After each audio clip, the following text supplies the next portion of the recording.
Hello, everyone, and thank you for joining us for After Church Tea Time, where we are going to discuss Sarea's service and sermon on Free Yourself from the Fears of Following God's Way. And I genuinely really resonated deeply with this sermon. And I really loved just the way that she presented the whole thing. It really helped me release a lot of fears with following the path of union, especially growing up as a Christian. My twin flame is a full blown Christian. So merging the two in our twin flame union has felt a little bit challenging, but really with this sermon really helped me see how they really just align and help you come deeper and closer to God. So I really have a lot of insights that I wanted to share from today's sermon. But I'm just going to introduce myself real quick. I'm Kanisha, and I will let you introduce yourself.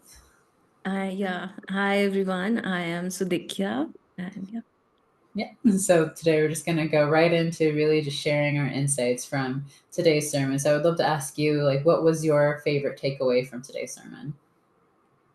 I like the way that, how she mentioned that following God is all about, love. So there is not any fear there.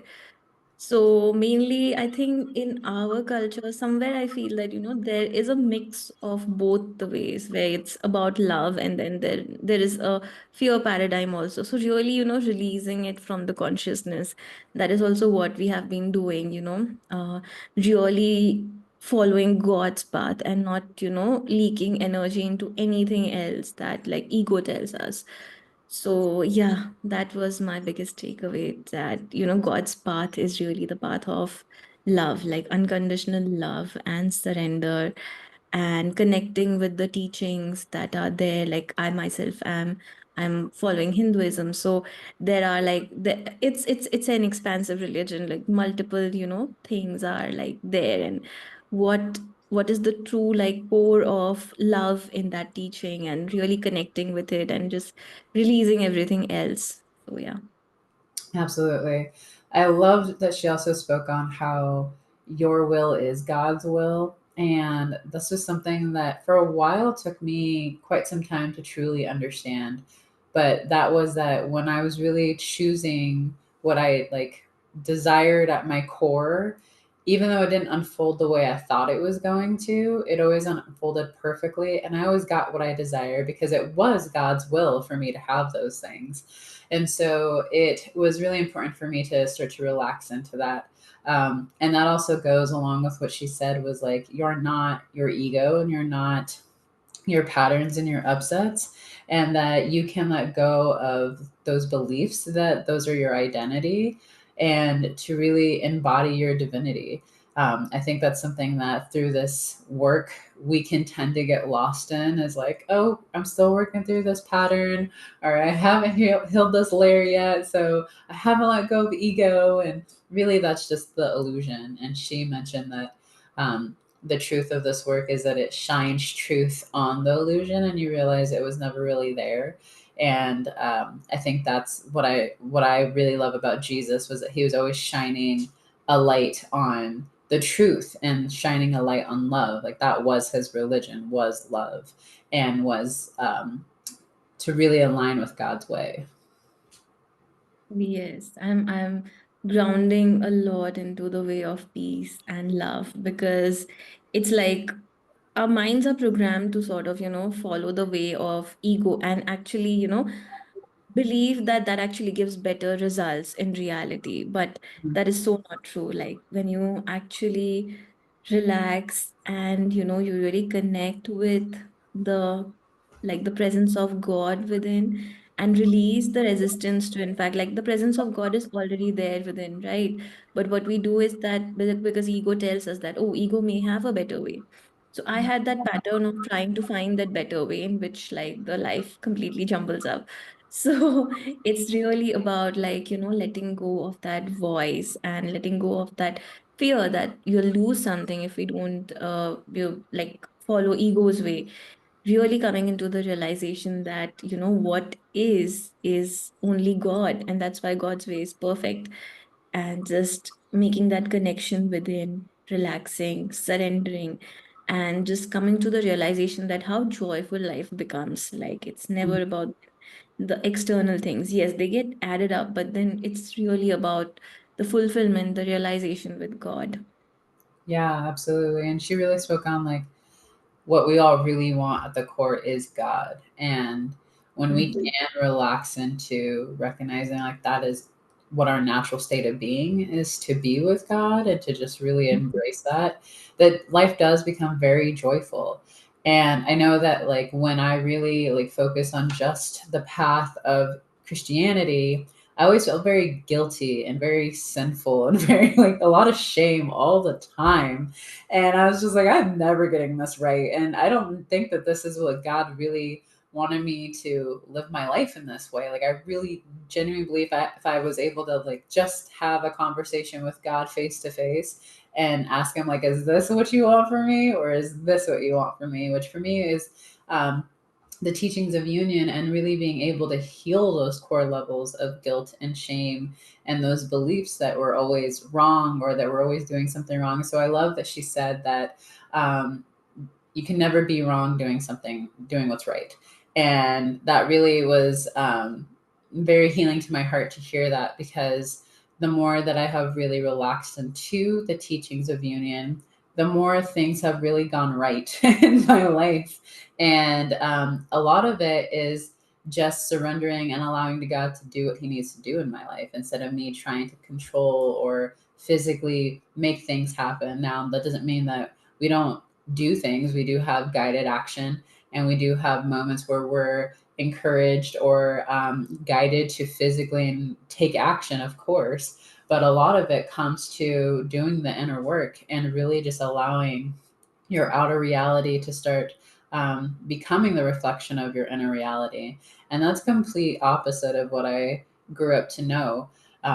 This was something that I really struggled with my own family, where I would start to say things, especially coming into this work, well, I just surrender, I give it to God. And they're like, no, you have to do things. And I'm like, no, I'm not God. Like, yeah, I'm doing it by doing my inner work and working through my fears around it and working through my beliefs that I'm holding on to that make me think I can't just receive and have God here. But it really does come to that complete surrender and trusting his way and trusting that his way is in alignment with the way that he is presenting to you. Yeah, and I love how you have mentioned that, God's way is like beyond right and wrong, and like we're able to remove that judgment from our consciousness. Because I think that kind of uh like when we have these patterns of ego that maybe, we have picked up from religion, society, or from wherever, there is that fear, there is that separation that creeps in from God, where we always want to do the right thing because we don't want to offend God. But then when you actually bring God into your shadows and, allow God to see, the parts of you that feel confused, the parts of you that feel like, they are not loved, they may not be doing the right thing, and how lovingly God guides you, and then, become more like it's not that you want to follow the right path, that's why you do the right thing. You end up doing the right thing because it just feels good to you, because God has brought that love into your heart at that place, and then, that separation like sort of just melts away in that place, and then automatically you just become like the love flows through you, and you end up doing what you truly desire to do. And I think that is something I am also realizing right now, that the more I'm letting go of the need to be right, the more I'm able to show up in an energy that, God would love me to be. And that has not happened because I'm trying to do the right thing. I'm just trying to love God and, just ask God to move through me. And then, like, allowing that judgment, shame, as you said, to just go away, and showing God all the parts of myself that I have, that, being very honest with God, in fact, like, this is how I am, like these are my thoughts, then, just bring clarity here. And that's just so beautiful, that God is the way God is guiding and not judging anything at all, and just bringing clarity to each part. Yeah, absolutely. I think you really touch on that space where she mentions Jesus's purpose and that he was just himself. And even though he was just himself, it triggered so many people, especially the Pharisees. Like it just triggered them in ways that just really rocked them and made them very angry. And um, they really believed like they had the way, and the way was just to pray all the time and to for like the most part, he shined light on the illusion of them thinking that they were perfect and that they were always doing things right. But he had even spoken in the Bible of like where he shined light on where they were doing things in darkness, as if like Mhm. God couldn't see those things anyways. And so what this work does is it shines light on the darkness, and we can bring those parts of us home and bring parts of those parts of us to love. And I really love that Jesus just being who he was and really living his purpose, even though his purpose was also a very incredibly hard and like torturous purpose in its own way. It still ended up being something that was, if not one of the most incredible miracles, which was his resurrection 3 days later and being able to walk this earth another 40 days, and for people to really see the truth of how alive God is. And I think to me, what's really still incredible is even though Jesus himself really provided so many miracles prior to his death on the cross, that it still surprised me the amount of people who still don't believe it, or like who like witness or talk to other people who experienced his miracles, and they still had a lack of faith or belief. And I've learned that through this work, like it's really helped me see that we have the power to be able to have those miracles in our lives too, even though we don't get to like stand hand in hand with Jesus. Like God still works those miracles in our lives on a daily basis, and still really provides that same faith and belief in us just by being with God. Like that's what Jesus really desired, was just to be with God all the time, and that's what he chose. And it was very foreign to people to have him want to just spend time alone with God. Like, what is he doing over there? Just praying, and they're having a hard time with it. And Jesus just really found so much joy and fulfillment in just being with God. And so that's what I love about this work, is that it really teaches us to just be with God, to go to God about everything. And actually, that was something that really frustrated me about this work at first. Was anytime I had like a question or a concern, or I wanted to heal something, I was always invited like, well, what does God say here? Like, go to God here. And I'm like, what does that mean? Now that I'm at the part of my journey, that's like my natural state of being like, I'm just going to go to God. Like, I'm not even going to go talk to anyone else about this. I'm just going directly to God to work through that process. Yes, yes. I feel like what Jesus brought in and why people don't believe in the miracle of love is that I feel there's a deeper fear in the consciousness here about, like, following God's way, Yeah. thinking that, "Oh, what if God is not real? What if love is not real?" And that is not allowing them to, it's always keeping that separation so that if they allow that to melt and then they find that love is not real, it will like come crashing down at them. So it's like that is also a major cause why people are really not following that path. And like Jesus just showed like it's so easy, just allow love in into your heart.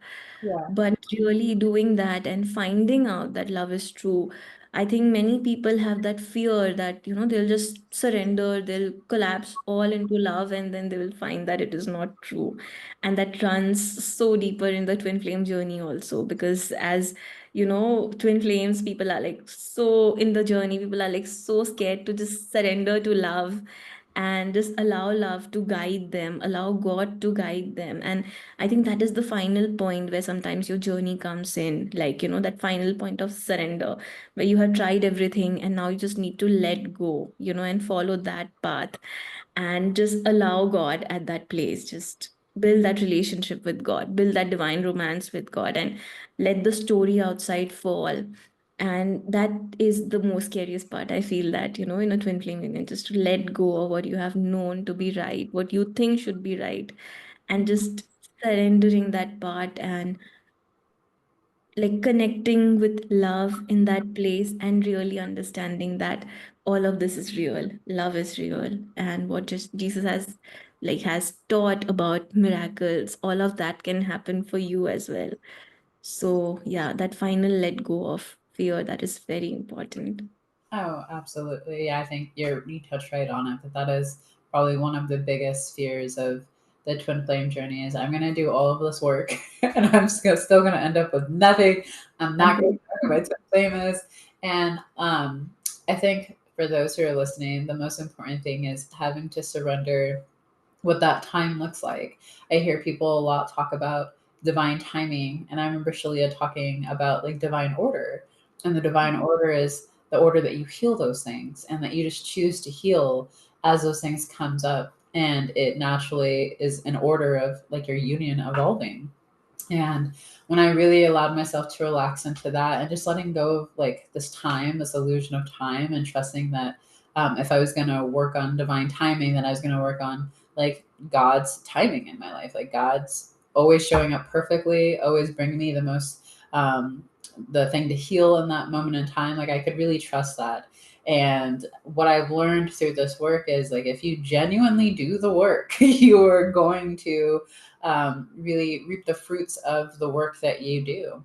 And the only time I've ever really seen someone who has continuously do this work over and over and over again hasn't really gotten what they desire, or they're still not clear on who their true twin flame is, it's because on some level they still haven't allowed themselves to change, or they're still trying to control, or they're still trying to um, yeah, control and manipulate it to work out in a way that is not really in alignment with God. And so when you can truly surrender, I heard my coach say this to me, and I've really adopted this, but like I truly surrender to God's will, because that's really what I want at the core is God's will. It's what's actually in alignment. And when I do that, even in upsets with my twin flame and like living in the same home together, I find that I there's still that desire to still want to like fight or like have that ego fight and wait for whoever thinks is going to be right to finally surrender. But I've learned that I can just surrender, and I just give it to God and I surrender to his will for my union. And very quickly, like the fight is diminished and we both come into alignment with the truth and to peace in that space.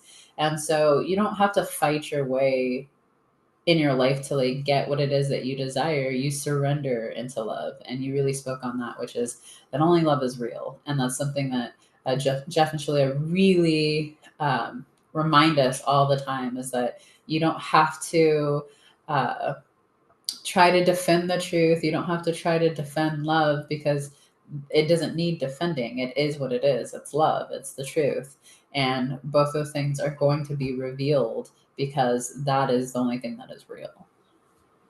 Yes, and as Jeff and Shilya have mentioned in their book also that like the secret to manifesting your twin flame union is really to take God as your divine lover. So if you're going to choose anything apart from God as, important than God, then obviously you're going away from your twin flame union. But if you just leave everything else, all the complexities and everything, and just honor that truth into in your heart and just relax into it because it's true, it's already true and don't need to do anything. Even after applying all this work, if you're not seeing any changes on the outside, but you're just able to relax into that truth that, God is your lover and God takes care of everything in your life, that itself gives you everything. And in that having, in that receiving, you receive your union as well, finally. So it's just that like that final, exhalation into the relationship that already is that actually like gives you the union. Yeah, absolutely. Absolutely. You'll also learn too that like your union was always there, because it's your union with yourself and your union with God. And even Soraya spoke a little bit on the love list of really allowing yourself to get clear on your desires. And when I allowed my love list to like become my focal point of, if this is what I want for my twin flame, am I showing up this way for myself? Am I showing up this way for God? Because if not, then like I'm not gonna be able to really see my true twin flame. And this was something that Jeff had revealed to me many years ago, is that if I don't believe that I'm enough, then I'm not going to be able to see my true twin flame clearly. And I really had a hard time with that at first. It was something that kind of just sat in the back of my mind, and I didn't really pursue that as my healing. But as I really started to get to know myself and really work through the process, I started to recognize the core of all of the upsets was this belief that I wasn't enough, and I was always trying to prove myself, and I was always trying to perfect things and really um, find validation or approval outside of myself, which in this work we're taught that you don't have to seek love outside of yourself. You seek that from within and you seek that from God. And when I truly started to heal the core of what he had given me there, that is when my true twin flame really started to reveal himself to me. And it was really that moment where I was like, there was a moment where like I saw him clearly, and I was like, wow, like that's exactly what Jeff said. Like once you heal this, you will see him clearly. And he had been in my life my entire life. I just didn't see him clearly because I couldn't see myself clearly.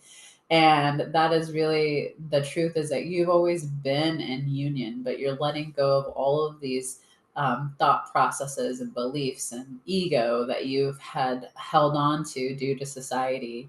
And this way can feel very, very foreign, especially when we come from all different religions and we're brought up in a certain way in our childhood. And then we come to this. Soraya even spoke on it like, oh my gosh, am I really headed in the right direction? Like, I've been taught this one thing, but if I go this way, like, is this going to take me away from God? Is this going to take me away from Jesus? And that was my big fear. And I still see remnants of that within my union when my twin flame and I speak about the teachings of union. And his fear is like, is it leading you to Jesus? Like, are you actually coming closer to Jesus?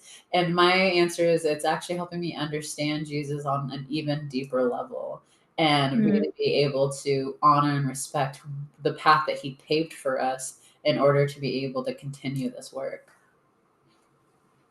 Yeah, I think that is just so beautiful. That really, coming. It's not like other parts where you would say that from your mind or something. It's really gets embodied into you, that what is your relationship with God, what is your relationship with yourselves.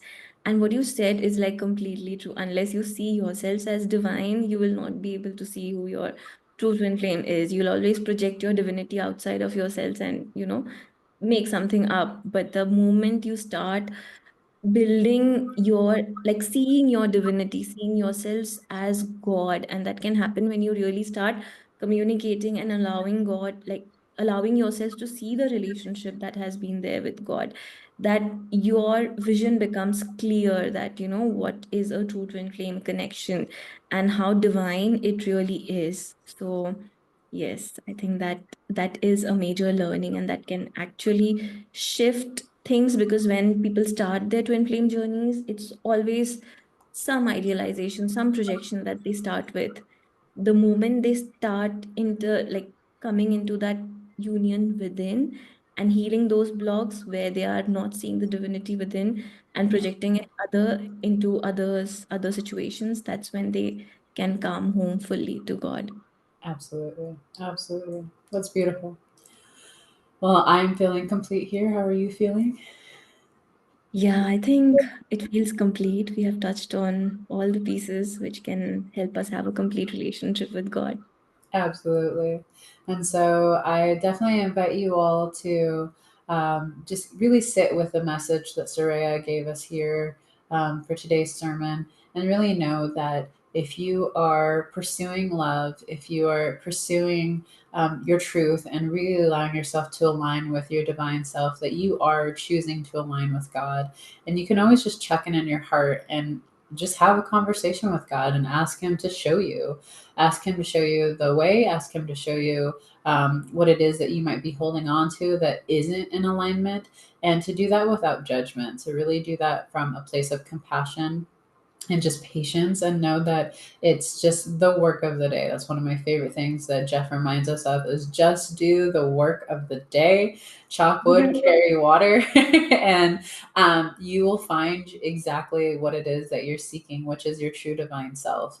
And that is the most important thing, is that you really just allow yourself to be your divine authentic self, and know that God has gifts that he has given you to share with the world, and that's all you have to do, is do that from a place of love and from joy. And you can't really do this life wrong if you're doing it that way. So I thank you all for joining us today. Don't forget to like and subscribe, and we will see you guys soon. Take care. Yeah. Thank you.